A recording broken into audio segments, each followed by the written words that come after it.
Good morning, ACA. It's Tuesday and 4 days left in the academic year. So let's move into 2 Corinthians chapter 13, which is the end of the book. It's kind of exciting to get to this point. And Paul tells his friends there, I'm coming to you for the third time. Wow. He didn't get back to every city that many times, and so they must have had a special place in his heart. He's really, it seems to me like, worried about what he's going to find there, and he wants to find them pure as the bride of Christ, as he's talked about, and living their life committed to the principles that the people know they should be doing.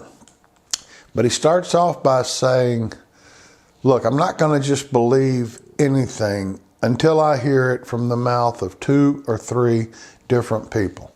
I'm not going to believe just gossip that one person spreads. But if it's confirmed by the mouth of 2 or 3 folks that you're not living a pure and wholesome life, then I'm not going to be very happy.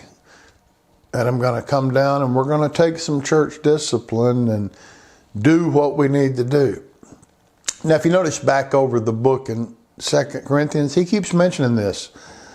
I'm kind of bold when I'm writing you a letter and I'm timid when I get there. But if you're not doing the right thing, and if you go back to 1 Corinthians, you find out that they were living in all kinds of craziness. Corinth was this big city on the coast that was full of people from all over the world, metropolitan type area, prostitutes in the temples, a lascivious lifestyle. And so the church fell into that very easily. Not much different than what we have today. And I think that Paul's letters are worded so strongly because he just didn't know what he was going to find. It's that unexpected outcome that you're not really sure what it's going to be that drives people crazy. Not much different than where we find ourselves today. How are we going to hold up in a pandemic? Are we going to stay committed to what we believe is true? And I think for most of us, we're realizing that God is in control. And yes, I do want to live my life in his principles. That's a good thing. I've read several things that indicate the family unit, for the most part, is getting stronger through this. Interest in spiritual things is climbing. And so even though there are unknown variables at play here, some of these things can turn people to good. And I think that's what the Apostle Paul was hoping. Even though he wasn't sure what he was going to find, he was hoping that his words would stir them up enough to examine the way they're living.